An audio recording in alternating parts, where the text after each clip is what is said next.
Halo teman-teman, selamat datang di video presentasi kami. Kami dari kelompok 5 akan membahas tentang cash and receivable.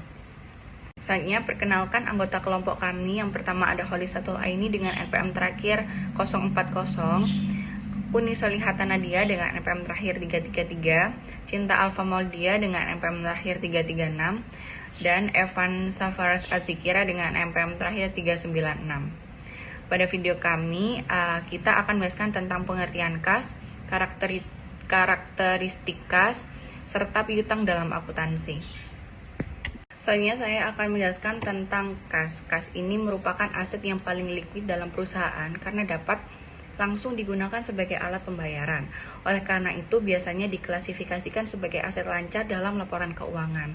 Komponennya itu meliputi uang kertas, koin, serta dana yang tersedia di bank. Selain itu, beberapa instrumen dapat segera digunakan juga termasuk kas, seperti wasel, cek sertifikat, cek kasir, cek pribadi, dan draft bank.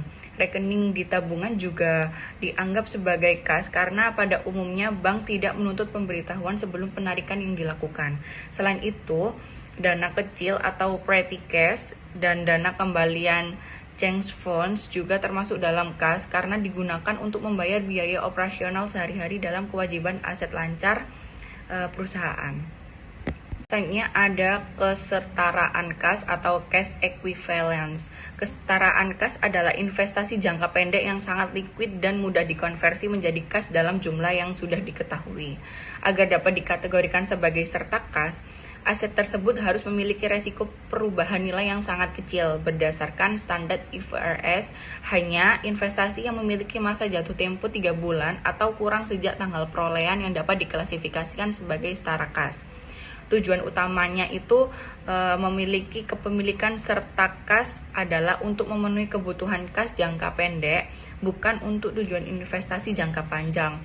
Contoh serta kas itu sering digunakan antara obligasi pemerintah jangka pendek, surat berharga komersial atau commercial paper, serta reksadana pasar uang tertentu. Misalnya ada kas yang dibatasi penggunaannya. Kas yang dibatasi adalah kas yang disisihkan oleh perusahaan untuk tujuan tertentu, misalnya untuk dana kas kecil, pembayaran gaji, atau pembagian dividen. Jika jumlah kas yang dibatasi cukup besar atau material, perusahaan harus memisahkan dari kas reguler dalam laporan keuangan, karena dana tersebut tidak dapat digunakan secara bebas untuk kegiatan operasional sehari-hari. Klasifikasi kas yang dibatasi dalam laporan keuangan tergantung pada waktu penggunaannya. Jika tersebut digunakan untuk membayar kewajiban dalam 1 tahun atau 1 siklus operasi, maka dicatat sebagai aset lancar.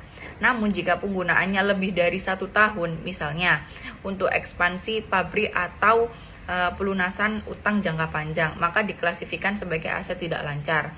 Salah satu contoh kas dibatasi adalah compensating balance, yaitu saldo kas minimum yang harus disimpan perusahaan di bank sebagai syarat dari pinjaman yang diberikan oleh lembaga keuangan.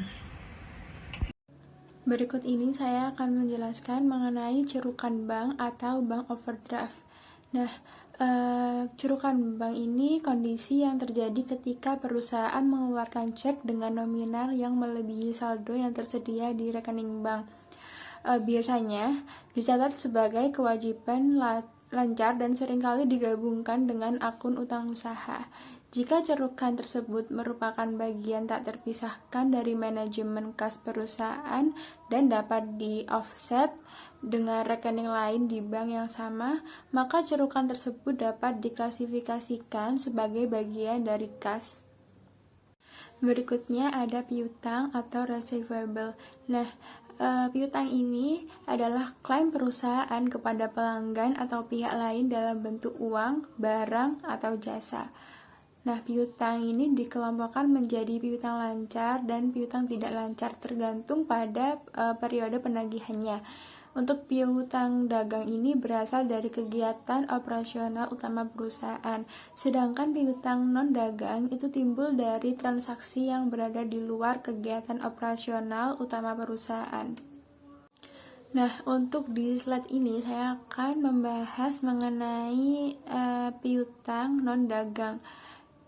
Sumber transaksi ini timbul dari transaksi selain penjualan utama perusahaan, contohnya meliputi uang muka karyawan, piutang dividen dan bunga, klaim asuransi, pengembalian pajak, serta deposito jaminan. Untuk pelaporan keuangannya ini sifatnya berbeda dari piutang usaha. Piutang non-dagang biasanya dilaporkan secara terpisah dalam laporan posisi keuangan. Selanjutnya, di sini saya akan menjelaskan tentang diskon dagang dan diskon kas.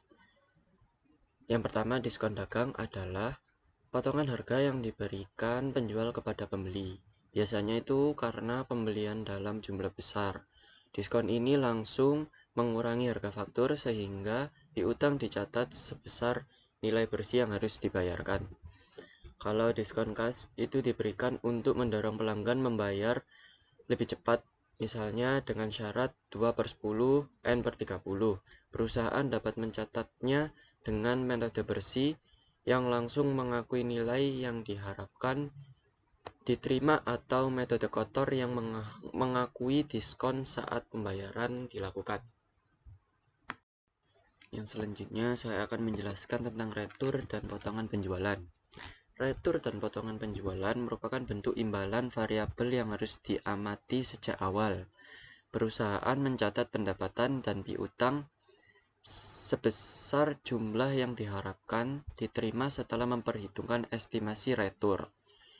Penggunaan akun return liability membantu perusahaan dalam mengendalikan dan mengevaluasi potensi masalah terkait kualitas produk atau kesalahan pengiriman.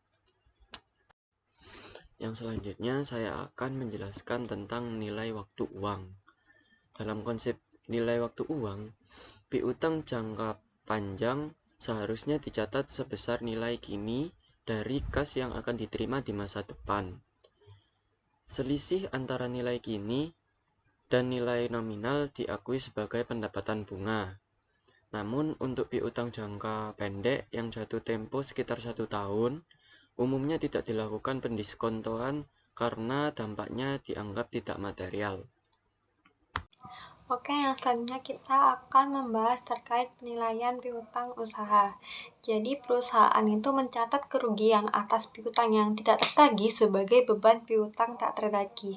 Nah, ada dua metode pencatatan. Yang pertama ada metode penghapusan langsung, dan yang kedua ada metode pencadangan. Nah, metode penghapusan langsung ini membebankan kerugian tepat ketika suatu piutang itu dipastikan gagal tagih. Nah, namun metode ini tuh juga secara teoritis itu dinilai kurang tepat karena gagal mencocokkan beban dengan pendapatan dan tidak menyajikan piutang pada nilai realisasi kas. Nah, sebaliknya, metode pencadangan itu mengharuskan estimasi piutang tak tertagih pada akhir setiap periode. Nah, metode ini itu memastikan bahwa piutang itu disajikan pada laporan posisi keuangan sesuai dengan nilai realisasi kasnya. Nah, metode pencadangan ini juga lebih sesuai dengan prinsip akuntansi karena mencocokkan beban dengan pendapatan dan menyajikan piutang sebesar nilai realisasi kas. Nah, estimasi biasanya itu dilakukan menggunakan daftar umum piutang atau aging schedule. Lalu yang selanjutnya ada wesel tagih atau notes receivable. Nah, wesel tagih itu adalah janji tertulis dari pihak debitur untuk membayar sejumlah uang kepada kreditur pada tanggal tertentu di masa depan. Nah, wesel ini dapat memiliki bunga maupun tidak berbunga. Nah, dalam akuntansi, wesel itu sering digunakan dalam transaksi kredit yang memiliki jangka waktu tertentu. Nah, untuk wesel jangka panjang itu pencatatannya biasanya dilakukan sebesar nilai kini dari kas yang akan diterima dari masa depan. Nah, jika terdapat perbedaan antara tingkat bunga yang tercantum dalam wesel dengan tingkat bunga pasar, maka selisih tersebut akan dicatat sebagai diskonto atau premium. Nah, selisih ini kemudian akan diamortisasi selama masa berlaku wesel hingga jatuh tempo. Nah, dengan adanya wesel tagih, perusahaan itu memiliki bukti tertulis yang lebih kuat atas haknya untuk menerima pembayaran di masa yang akan datang. Lalu, yang selanjutnya pada slide ini dijelaskan mengenai beberapa isu lain yang berkaitan dengan piutang, terutama mengenai penghentian pengakuan piutang dan penjualan piutang. Nah, penghentian pengakuan piutang adalah kondisi ketika perusahaan itu menghapus piutang dari laporan posisi keuangan. Nah, hal ini terjadi ketika hak perusahaan atas kas dari piutang tersebut itu sudah berakhir atau ketika piutang tersebut itu dipindahkan kepada pihak lain. Nah, salah satu cara transfer piutang adalah penjualan piutang atau disebut sale of receivable, yaitu perusahaan itu menjual piutangnya kepada pihak lain untuk memperoleh kas lebih cepat. Selain itu, piutang juga dapat digunakan sebagai jaminan pinjaman kepada lembaga keuangan. Nah, dalam praktiknya, penjualan piutang itu biasanya melibatkan lembaga keuangan yang disebut faktor. Nah, terdapat dua jenis penjualan piutang, yaitu yang pertama ada without resource, yaitu resiko tidak tertagihnya piutang ditanggung oleh pembeli, dan yang kedua ada with resource, yaitu penjual masih menanggung resiko apabila debitur itu tidak mampu membayar.